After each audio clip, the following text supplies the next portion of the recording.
ಆದಿನಾಥ ಸಮಾರಂಭಾಂ ಶಂಕರಾಚಾರ್ಯ ಮಧ್ಯಮಾಂ ಪರಮಾನಂದನಾಥ ಪರ್ಯಂತಾಂ ಒಂದೇ ಗುರು ಪರಂಪರಾಂ ಗುರು ಬ್ರಹ್ಮ ಗುರುರ್ವಿಷ್ಣು ಗುರುದೇವೋ ಮಹೇಶ್ವರಃ ಗುರು ಸಾಕ್ಷಾತ್ ಪರಬ್ರಹ್ಮ ತಸ್ಮೈ ಶ್ರೀ ಗುರವೇ ನಮಃ. ಭಜೆ ಶ್ರೀ ಚಕ್ರ ಮಧ್ಯಸ್ಥಾಂ ದಕ್ಷಿಣೋತ್ತರಯೋ ಸದಾ ಶ್ಯಾಮಾ ವಾರ್ತಾಳಿ ಸಂಸೇವ್ಯಾಂ ಭವಾನೀಂ ಲಲಿತಾಂಬಿಕಾಂ. ಶ್ರೀ ಗುರುಭ್ಯೋ ನಮಃ. ಶ್ರೀಮಾತ್ರೇ ನಮಃ.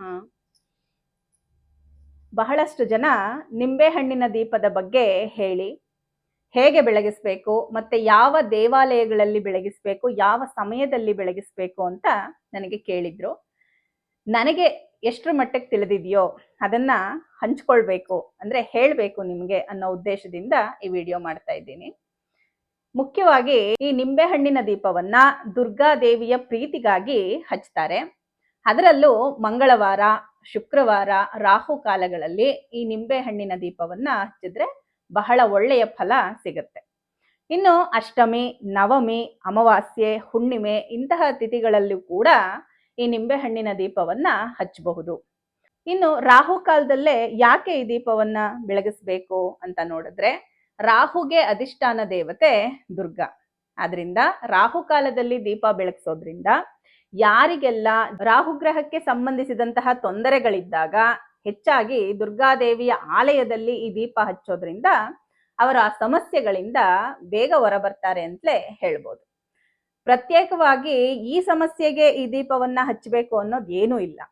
ನಿಮ್ಮ ಯಾವ ಸಮಸ್ಯೆಯೇ ಇರಲಿ ಅಥವಾ ಕೋರಿಕೆಯೇ ಇರಲಿ ಅದನ್ನ ಕೋರ್ಕೊಂಡು ಈ ನಿಂಬೆಹಣ್ಣಿನ ದೀಪಾರಾಧನೆ ಮಾಡೋದ್ರಿಂದ ಶೀಘ್ರವಾಗಿ ಅವೆಲ್ಲ ಕೈಗೂಡುತ್ತೆ ಕೆಲಸಗಳು ಅಂತ ಹೇಳ್ತಾರೆ. ಇನ್ನು ಎಷ್ಟು ದೀಪಗಳನ್ನ ಹಚ್ಚಬೇಕು ಅಂತ ಕೇಳಿದ್ರೆ 1ರಿಂದ 9ರವರೆಗೂ ಹಚ್ಚಬಹುದು. ನಾನು ಹೇಳೋದೇನಂದ್ರೆ, 1 ಹಚ್ಚಿದ್ರು ಅದಕ್ಕೆ 3 ಬತ್ತಿಗಳನ್ನ ಹಾಕಿ ಕೆಂಪು ಬತ್ತಿಯನ್ನ ಹಾಕಬೇಕು. ಯಾಕಂದ್ರೆ ದುರ್ಗಾದೇವಿಗೆ ಕೆಂಪು ಬಣ್ಣ ಅಂದ್ರೆ ಬಹಳ ಪ್ರೀತಿ ಪಾತ್ರವಾದದ್ದು. ಆದ್ರಿಂದ ಕೆಂಪು ಬಣ್ಣದ ಬತ್ತಿಯನ್ನ ಹಾಕಿ, ಶುದ್ಧವಾದ ಹಸುವಿನ ತುಪ್ಪವನ್ನ ಹಾಕಿ, ಕೆಂಪು ಹೂಗಳಿಂದ ಅಲಂಕಾರವನ್ನ ಮಾಡಿ ಈ ದೀಪಾರಾಧನೆಯನ್ನ ಮಾಡಬೇಕು. ಯಾರೆಲ್ಲ ಈ ನಿಂಬೆಹಣ್ಣಿನ ದೀಪವನ್ನ ಹಚ್ಚಬೇಕು ಅಂತ ಇರ್ತೀರೋ ಅವರು ಸ್ನಾನ ಮಾಡುವ ನೀರಿಗೆ ಅರಿಶಿಣವನ್ನ ಹಾಕಿ ಸ್ನಾನವನ್ನ ಮಾಡಬೇಕು. ಕೆಂಪು ಬಣ್ಣದ ವಸ್ತ್ರವನ್ನ ಧರಿಸ್ಬೇಕು. ಈ ದೀಪವನ್ನ ಮನೆಯಲ್ಲಿ ಬೆಳಗಿಸಬಾರ್ದ ಅಂತ ಕೇಳಿದ್ರೆ ಖಂಡಿತವಾಗ್ಲೂ ಬೆಳಗಿಸ್ಬೋದು. ಮನೆಯಲ್ಲಿ ಬೆಳಗಿಸೋದ್ರಿಂದ ಕೂಡ ಎಷ್ಟೋ ಲಾಭಗಳು ಸಿಗುತ್ತೆ. ಮನೆಯಲ್ಲಿ ಇರ್ತಕ್ಕಂತಹ ವಾಸ್ತು ದೋಷಗಳು ಕೂಡ ನಿವಾರಣೆ ಆಗುತ್ತೆ ಅಂತ ಹೇಳ್ತಾರೆ.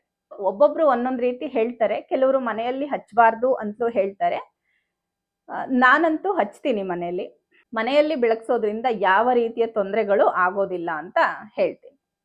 ಇನ್ನು ಯಾವ ಯಾವ ದೇವಸ್ಥಾನಗಳಲ್ಲಿ ಈ ದೀಪವನ್ನ ಹಚ್ಚಬೇಕು ಅಂದ್ರೆ, ದುರ್ಗಾದೇವಿ ಆಲಯದಲ್ಲಿ, ಭವಾನಿ, ಶಾಕಂಬರಿ, ಬನಶಂಕರಿ, ಕಾಳಿ ಈ ರೀತಿ ಶಕ್ತಿ ದೇವತೆಗಳ ಆಲಯದಲ್ಲಿ ಈ ನಿಂಬೆಹಣ್ಣಿನ ದೀಪವನ್ನ ಬೆಳಗಿಸಿದ್ರೆ ಒಳ್ಳೆಯ ಫಲವನ್ನ ನೋಡಬಹುದು. ಮನೆಯಲ್ಲಿ ಯಾರೆಲ್ಲ ಈ ದೀಪಾರಾಧನೆ ಮಾಡಬೇಕು ಅನ್ಕೊಳ್ತಾರೋ ಅವರು ರಾಹು ಕಾಲದವರೆಗೂ ಭೋಜನವನ್ನ ಮಾಡಬಾರ್ದು. ರಾಹು ಕಾಲದಲ್ಲಿ ದುರ್ಗಾದೇವಿಯ ಫೋಟೋ ಆಗ್ಲಿ ವಿಗ್ರಹವಾಗಲಿ ಇದ್ರೆ ಅದಕ್ಕೆ ಪಂಚೋಪಚಾರವಾಗಲಿ ಷೋಡಶೋಪಚಾರವಾಗಲಿ ಯಥಾಶಕ್ತಿ ಪೂಜಾದಿಗಳನ್ನ ಮಾಡಿ ಅರ್ಚನೆಯನ್ನ ಮಾಡಿ, ಅಂದ್ರೆ ಅಮ್ಮನವರ ಅಷ್ಟೋತ್ತರದಿಂದನೋ ಸಹಸ್ರನಾಮಗಳಿಂದಲೋ ಅರ್ಚನೆಯನ್ನ ಮಾಡಿ ನಂತರ ಈ ದೀಪಾರಾಧನೆಯನ್ನ ಮಾಡಬೇಕು. ಈ ದೀಪ ಬೆಳಗುತ್ತಿರುವಷ್ಟು ಸಮಯ ಆ ಸಮಯವನ್ನ ವ್ಯರ್ಥ ಮಾಡಬಾರ್ದು. ಅಲ್ಲಿಂದಲೂ ಕೂಡ ಎದ್ದು ಹೊರಗಡೆ ಬರಬಾರ್ದು. ಆ ದೀಪವನ್ನ ಬೆಳಗಿಸಿ ಅದು ಉರಿಯುವಷ್ಟು ಹೊತ್ತು ಪರಮೇಶ್ವರಿಗೆ ಅಂದ್ರೆ ದುರ್ಗಾದೇವಿಗೆ ಸಂಬಂಧಿಸಿದಂತಹ ಸಹಸ್ರನಾಮವಾಗಲಿ ಅಥವಾ ಲಲಿತಾ ಸಹಸ್ರನಾಮವೇ ಆಗಲಿ, ಲಲಿತಾ ತ್ರಿಶತಿ, ಖಡ್ಗಮಾಲ, ದೇವಿ ಕವಚ, ಅರ್ಘಳ, ಸಿದ್ಧಕುಂಜಿಕ ಈ ರೀತಿ ಯಾವ ಸ್ತೋತ್ರ ನಿಮಗ್ ಬರುತ್ತೋ ಆ ಸ್ತೋತ್ರವನ್ನ ಪಠನೆ ಮಾಡಬೇಕು. ಇನ್ನು ಎಲ್ಲಕ್ಕಿಂತ ಮುಖ್ಯವಾಗಿ ದುರ್ಗಾ ದ್ವಾತ್ರಿಂಶನ್ನಾಮ ಸ್ತೋತ್ರ ಅಂತ ಬರುತ್ತೆ.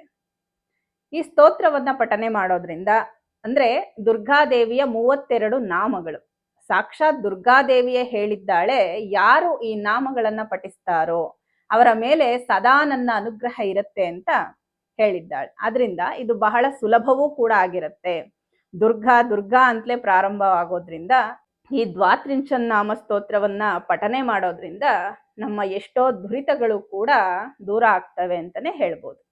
ಈ ದುರ್ಗಾ ದ್ವಾತ್ರಿಂಶನ್ನಾಮವನ್ನ 9 ಸಾರಿ ಆಗಲಿ, 18 ಸಾರಿ ಆಗಲಿ, 27 ಸಾರಿ ಆಗಲಿ ನಿಮ್ಮ ಸಮಯವನ್ನ ನೋಡಿ ನೀವು ಪಠನೆಯನ್ನ ಮಾಡಬಹುದು. 108 ಸಾರಿ ಕೂಡ ಪಠನೆ ಮಾಡಬಹುದು. ಇಲ್ಲಿ ಭಕ್ತಿ, ಶ್ರದ್ಧೆ, ಶರಣಾಗತಿ ಅನ್ನೋದು ಬಹಳ ಮುಖ್ಯ.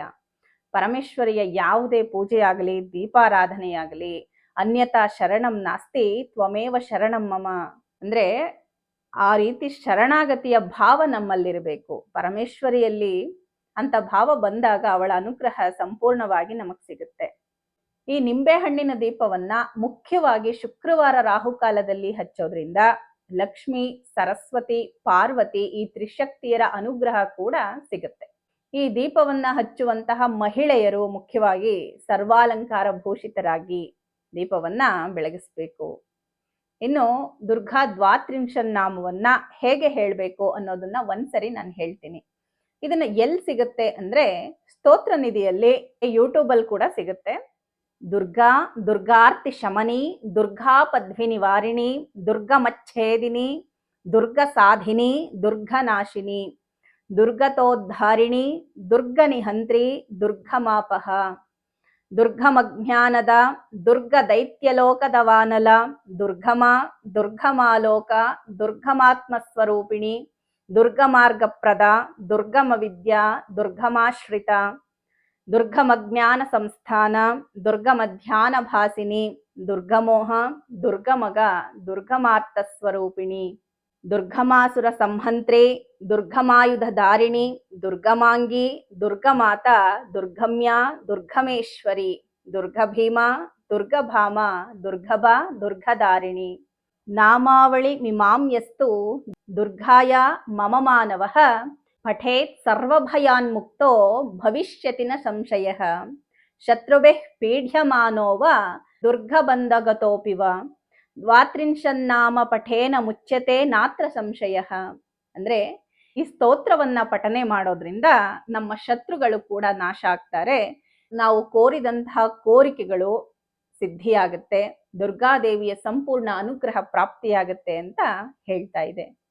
ನಿಂಬೆಹಣ್ಣಿನ ದೀಪ ಬೆಳಗ್ಸೋರು ನಿಂಬೆಹಣ್ಣಿನ ದೀಪ ಉರಿಯುವಷ್ಟು ಸಮಯ ಈ ಸ್ತೋತ್ರವನ್ನ ಎಷ್ಟು ಸಾರಿ ಆಗುತ್ತೋ ಅಷ್ಟು ಸಾರಿ ಪಠನೆಯನ್ನ ಮಾಡಿ ಆ ದುರ್ಗಾದೇವಿಯ ಸಂಪೂರ್ಣ ಅನುಗ್ರಹವನ್ನ ಪಡ್ಕೊಳ್ಳಿ ಅಂತ ಪ್ರಾರ್ಥಿಸ್ತಾ, ಲೋಕಾ ಸಮಸ್ತ ಸುಖಿನೋ ಭವಂತು, ಸಮಸ್ತ ಸನ್ಮಂಗಳಾನಿ ಭವಂತು.